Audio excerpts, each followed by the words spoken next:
What is going on, beautiful people? I am Lee Hammock, the diagnosed self-aware narcissist known as mental illness, and welcome to another episode of A Narcissist Explains. In today's episode, we're going to be talking about how some narcissistic people, even if they move on and get married and start a whole new family, how they might refuse to leave you alone because they think you belong to them. Like and subscribe for more. Thank you. So just because a narcissistic person has moved on to a new relationship or even married someone else does not mean that they will leave you alone, y'all. A narcissistic person typically won't leave you alone because they think that you belong to them forever and ever and always, blah, blah, blah. So even if they cheat on you and break up the whole family dynamic that you have going on, even if they move on to a new supply, get married within a month or whatever, within a year or whatever it is, does not mean that they will leave you alone and let you live happily ever after. Sometimes they will still continue to interfere in your new relationships or whatever. They'll refuse to come get the kids when you wanted some alone time with your new partner and things like that. They'll show up with the kids late. They'll mess up the schedule. I'm telling you, they will just try to ruin your life even though they left you. So when the relationship dynamic ends with a narcissistic person, you still have to set boundaries outside of the relationship, y'all. And boundaries are whatever it takes to make you feel comfortable, y'all. Boundaries aren't meant to hurt the other person.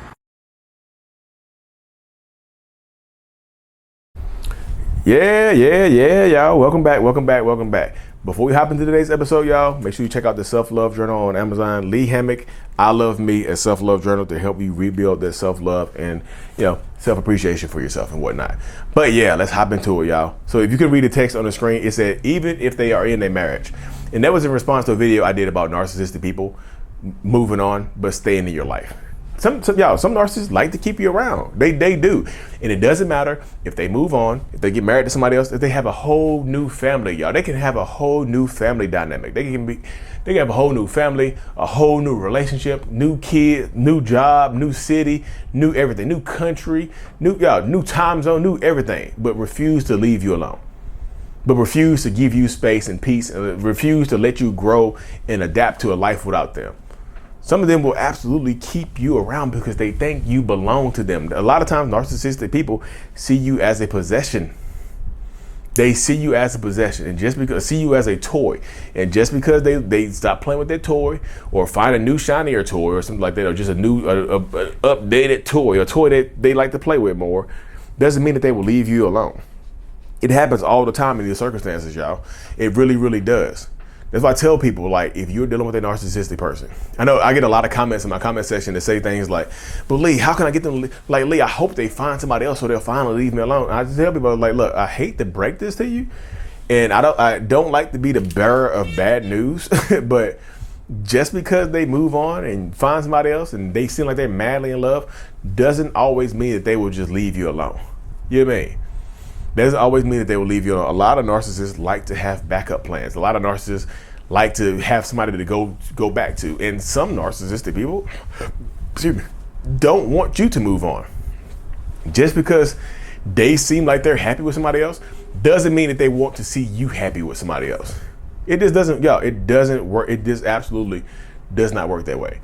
Just because they see you happy and just because you see them happy and smiling, new family, new friend groups, new everything, better life, bigger house, or whatever, doesn't mean that they will leave you alone. Sometimes especially if y'all have kids, if y'all share kids, they seem like there's always going to be a key to unlock the access to your life, the door of access to your life. They feel like they can control your life or be super involved in your life because y'all share kids together. Like, you can't get rid of me because we have kids together. Like, you can't, like, you can't keep my kid. You can't keep me away from my kid. Even though you're not keeping away from the kids, like, a lot of times the way this happens, y'all, if you share kids with a narcissistic person, right, y'all split time or whatever, when they have the kids, they might actually start blowing you up more. They might actually start to talk to you more when they actually have the kids because they understand that right now you might have some free time. And during that free time, you might be trying to move on. And guess what, y'all? A lot of narcissists don't want you to move on. A lot of narcissists want you to stay exactly where you are. A lot of narcissists want you to keep you right where you are right now.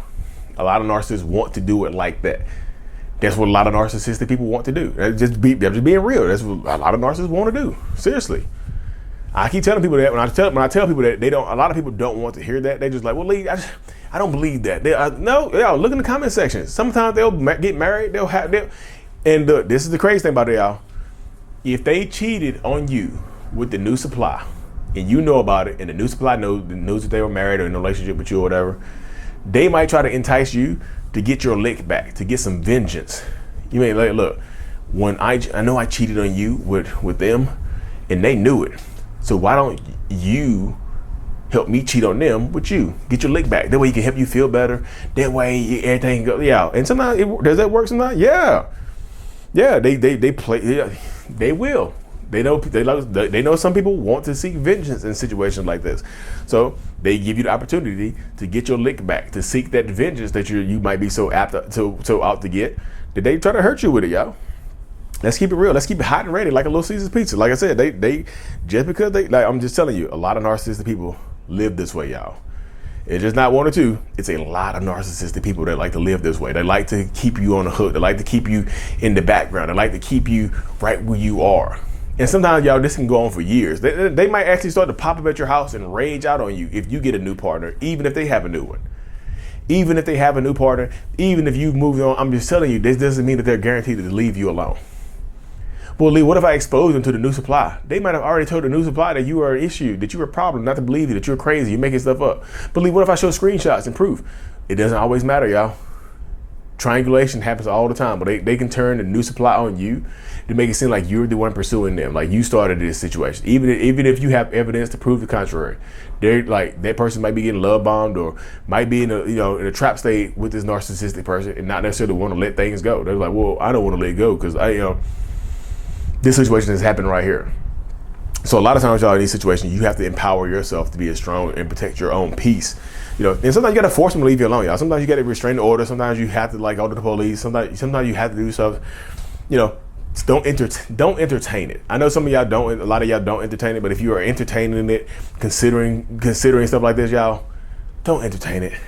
Don't let them feel. Don't let them tell you I made a mistake by leaving you for this person. I made a mistake. I don't know what I did. But you know what? I want you back, but I can't just leave them right now because I just got this stuff. We just got married. I would lose so much. But how about we just try to work on things behind the scenes, and if things go well, then by the time things go well, I can work myself up to get in a divorce, and I can come back to you. How about that? And some of y'all will accept that. Don't accept that, y'all. If you accept the bare minimum, you're going to get the bare minimum. Let's keep it hot. Let's keep it real, y'all. But anyways, y'all, let me hop off this thing. Make sure you check out the Self-Love Journal on Amazon. Lee Hammock, I Love Me, Self-Love Journal. Make sure you like and subscribe if you haven't. And Mental Healness is out. Peace. Thank you so much for making it to the end of my video, y'all. I am truly eternally grateful for every single one of y'all that support the channel in any way, shape, or form. If you haven't already, make sure that you subscribe to the channel so that we can reach more people, to help more people. The Self-Love brand is available. I'm strong. I Love Me. It's a self-love brand. The Self-Love Journal is available on Amazon as well to help you rebuild their self-love and identity, during the toxic relationship. Also, look into joining the channel memberships to get more behind the scenes perks and things like that, y'all. Thank you so much for your support. Thank you.